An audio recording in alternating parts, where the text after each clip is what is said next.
Paris, 1890. In a private room at Le Chabanais, the most exclusive brothel in Europe, there's a bathtub filled to the brim with champagne, Moet and Chandon, hundreds of bottles, and inside that tub, surrounded by naked women, sits the future King of England. He's 49 years old, he weighs over 220 pounds, and he's spent his entire life waiting for a throne his mother refuses to give him.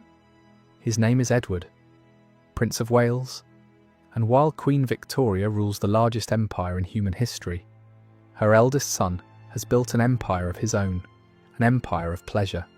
50 mistresses, a custom-made sex chair designed for his massive body, a private room in Paris reserved years in advance, and a reputation so scandalous that his own mother blamed him for killing his father.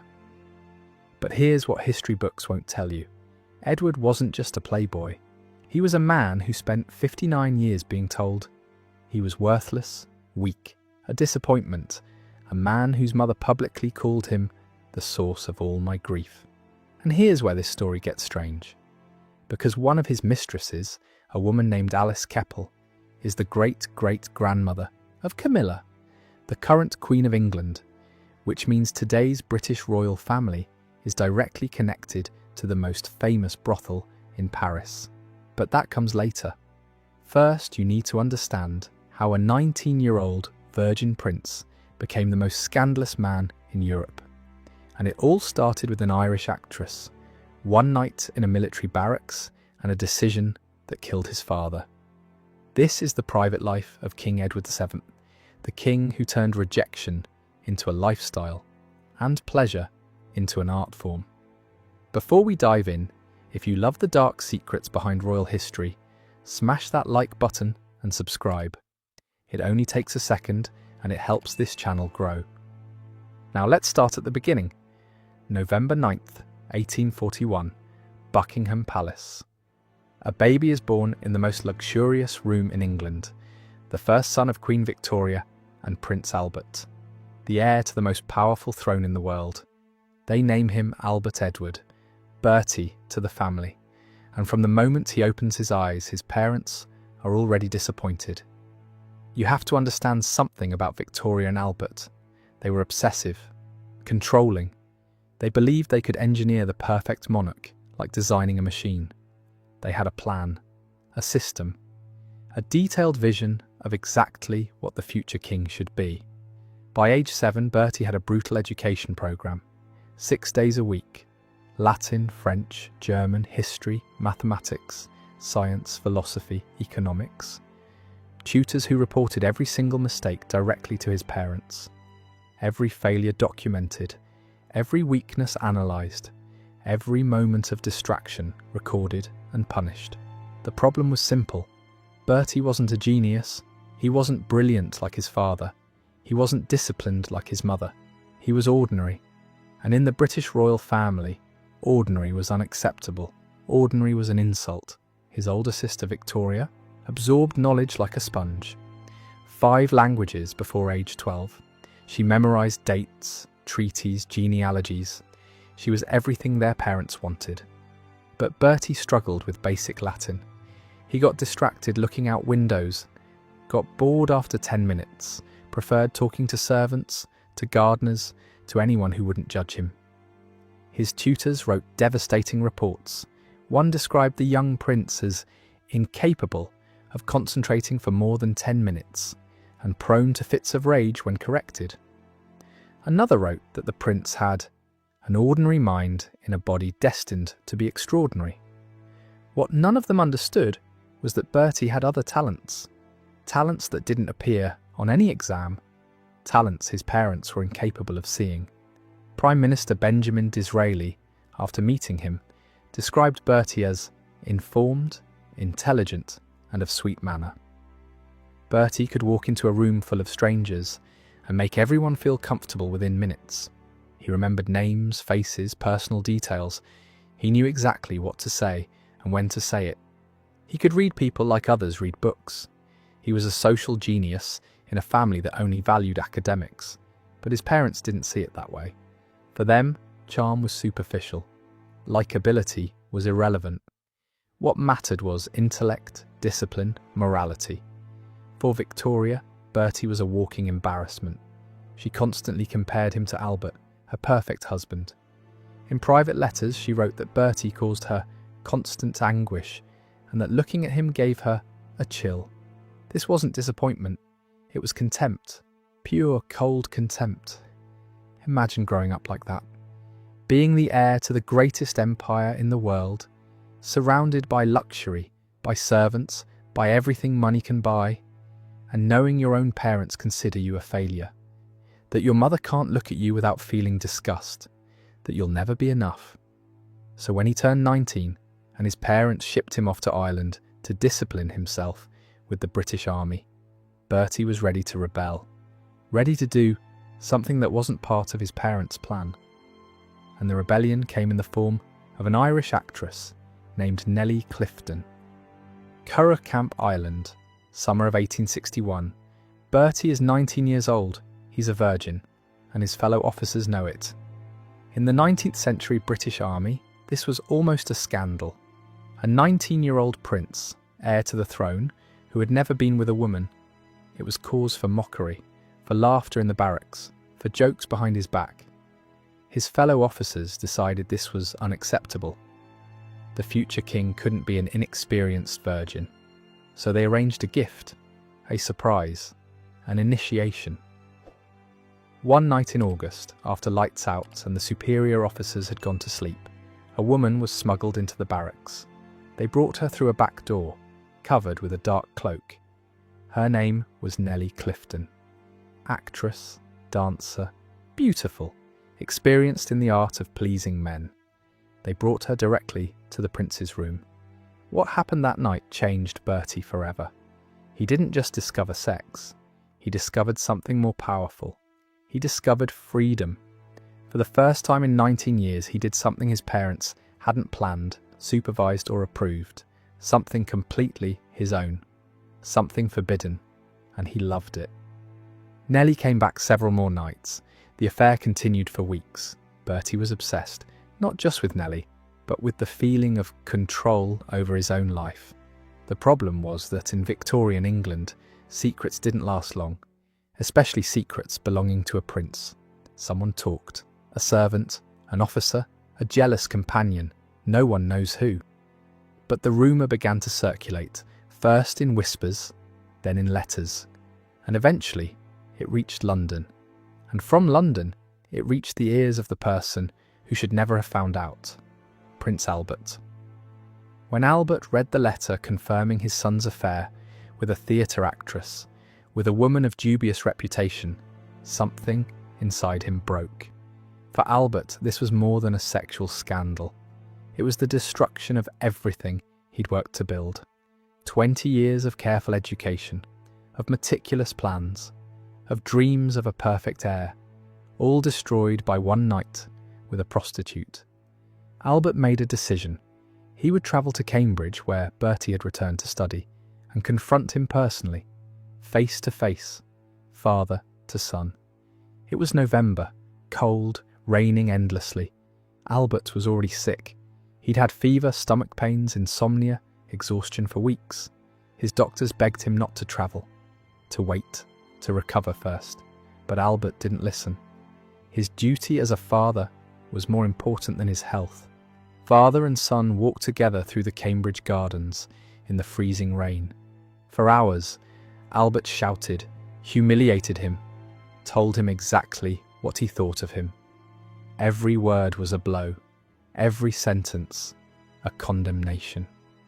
Bertie cried, begged forgiveness, promised to change, swore he would never disappoint his father again. 3 weeks later, Prince Albert was dead. Officially, he died of typhoid fever, a common disease in that era. But Queen Victoria didn't believe in medical explanations. For her, the cause of death was clear, absolute, undeniable. Her son. In a letter to her eldest daughter, she wrote, "That dreadful business broke your father's heart." And in another letter, she was even more direct. "I cannot look at Bertie without a shudder."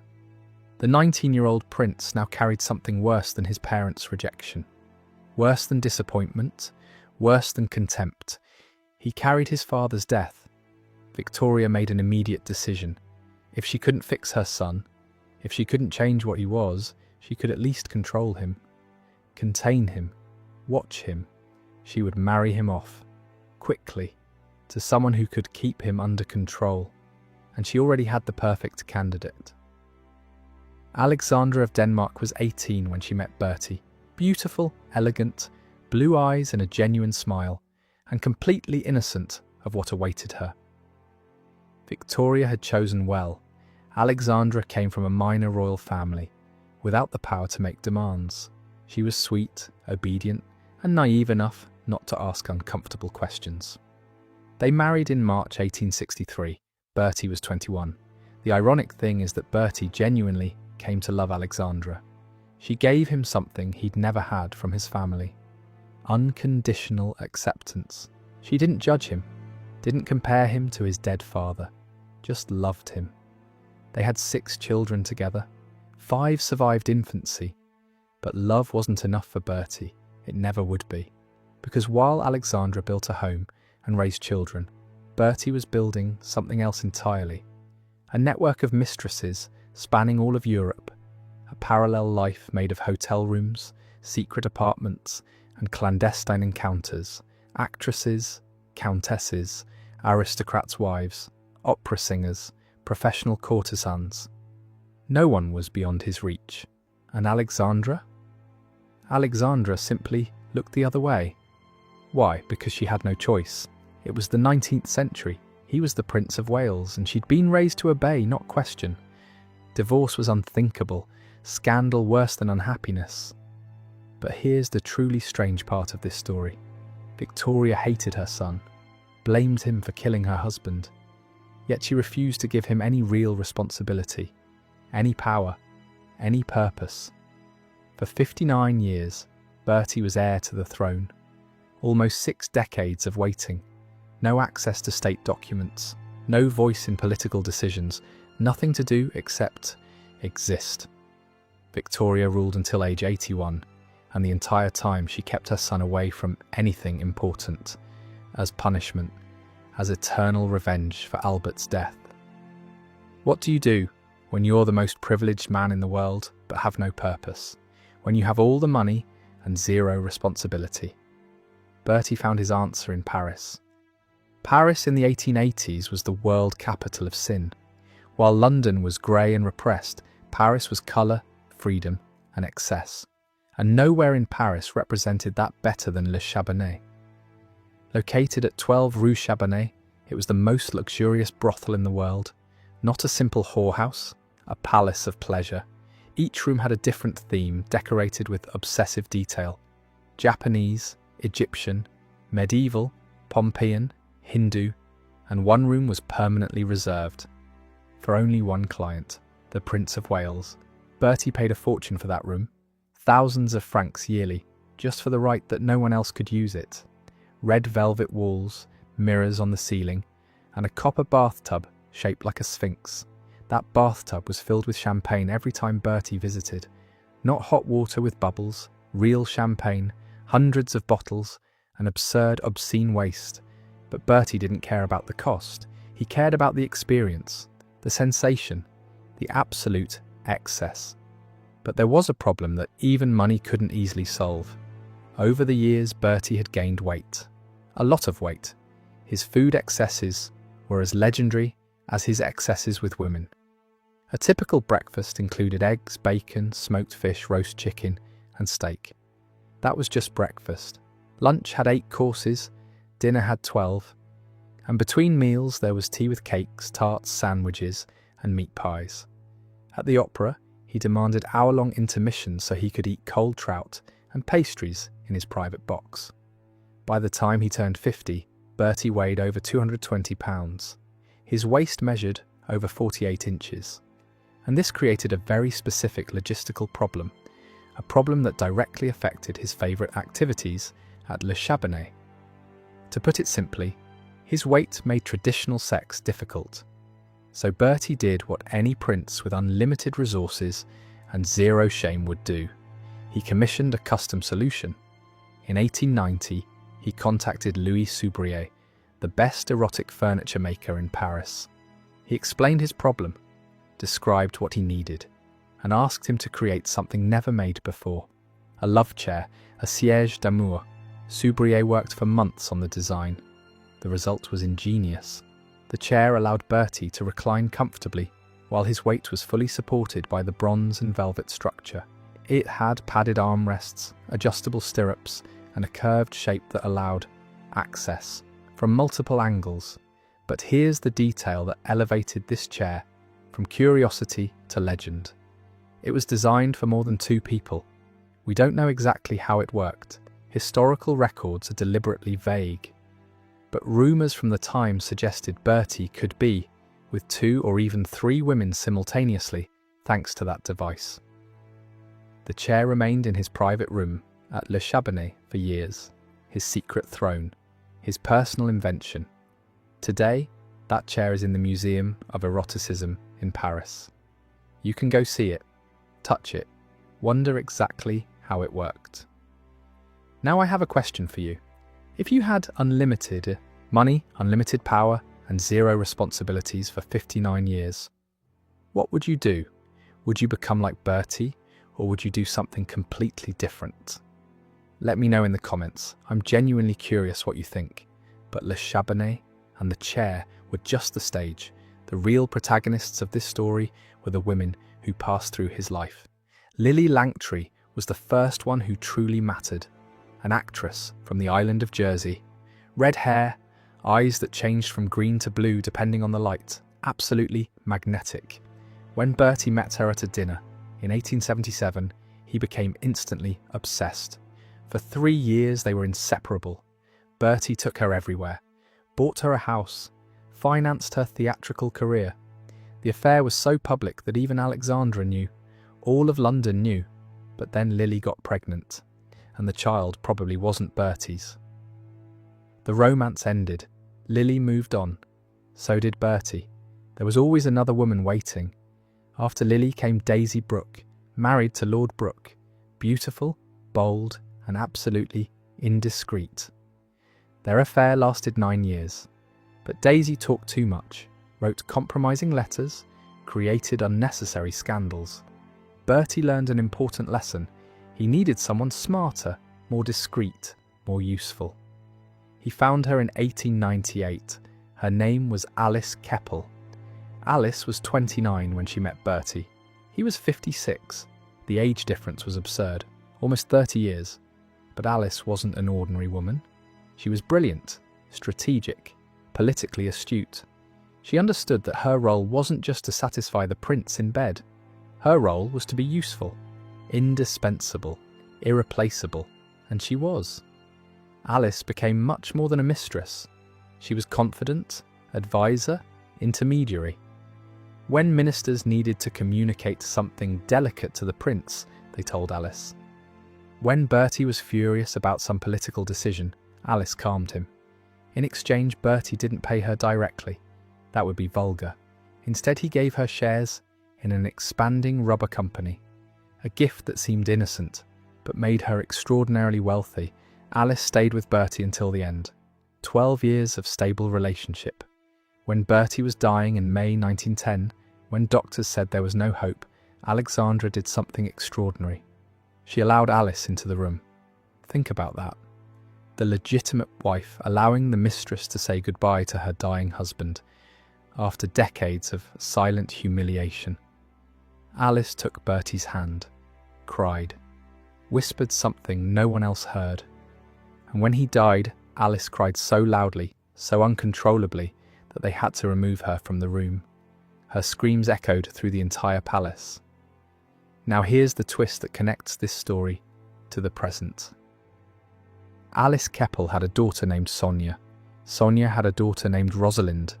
And Rosalind had a daughter, Camilla Shand, who married Andrew Parker Bowles, who divorced, who had an affair with Prince Charles, who eventually became his wife, Camilla, the current Queen of England. The great-great-granddaughter of Alice Keppel now sits on the throne Bertie waited 59 years to occupy. History has a very strange sense of humour. Victoria died on January 22nd, 1901. She was 81 years old. She had reigned for 63 years. Bertie was finally king. After 59 years of waiting, he was 59 years old, overweight, sick, exhausted from decades of excess. But finally, it was his time. His coronation was in August 1902, and Bertie, true to his nature, decided to do something that would scandalise Victorian society one last time. He invited his mistresses.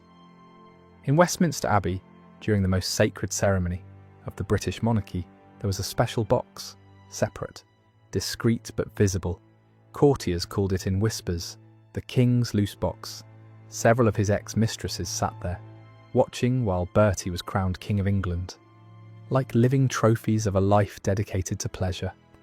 Alexandra was there too, of course, seated on her throne as queen, dignified, elegant, pretending not to see the box everyone could see. Bertie reigned only 9 years. He died in May 1910 of bronchitis, worsened by decades of cigars and excess. But in those 9 years, he did something no one expected. He turned out to be a good king.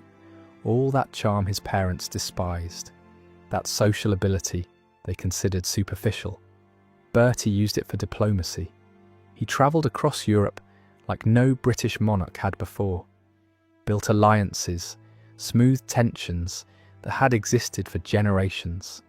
They called him Edward the Peacemaker, the useless son, the playboy, the failure. Turned out to be exactly what England needed. Maybe Victoria was wrong all along. Maybe the skills she despised were exactly the right ones for a modern king. Edward VII died on May 6, 1910, with Alice Keppel sobbing at his side and Alexandra watching silently from the doorway. 50 mistresses, a chair designed for multiple pleasures, a champagne bathtub in Europe's most famous brothel. 60 years waiting for a crown he barely got to use for 9. Was Edward a villain? A victim? A misunderstood genius? Or simply a man who found his own way to survive being rejected by the people who should have loved him? Maybe all 4. Maybe it doesn't matter. The only thing truly certain is this: the great-great-grandmother of the current Queen of England was the mistress of a man who bathed with prostitutes in champagne. And that's something history books prefer not to mention. If this story surprised you, hit the like button. It helps more people discover the dark side of royal history. And if you want to see more secrets that the palace tried to bury, click on the video appearing on your screen right now. I'll see you there.